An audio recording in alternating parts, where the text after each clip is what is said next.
কবি আর্যতীর্থের লেখা কবিতা বিকর্ণ। যাজ্ঞসেনীর খুলছে শাড়ি, টানছে ধরে দুঃশাসন। দায় ছিল যার গর্জে ওঠার, নিচু মাথায় সে পাঁচজন। দুর্যোধনের নগ্ন উড়ু, ইঙ্গিতে তার ধর্ষকাম। হস্তিনাপুর দেখছে বসে, ধ্বস্ত হতে তার সুনাম। অন্ধরাজা সিংহাসনে, আর্ত চেঁচান বৌমা তার।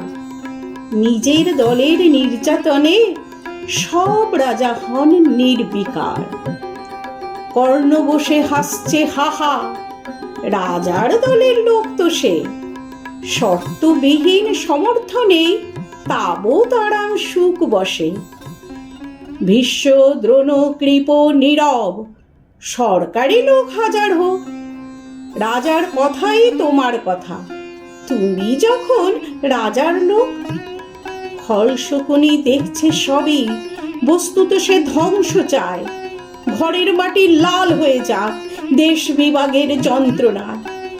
সুশীল সভায় ঘটছে যখন রাজ অপরাধ জঘন্য, ঠিক তখনই তার বিরোধে চেঁচিয়ে ওঠেন বিকর্ণ। বিকর্ণ নন কেউ কেটা লোক, 100 ভাইয়ের একজনা।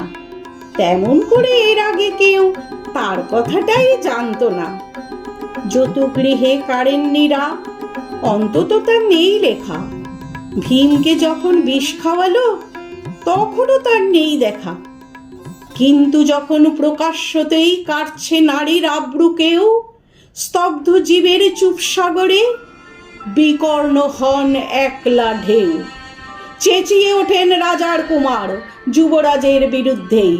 মহাবলী পাণ্ডবেরও তখন গলায় সে সুর নেই।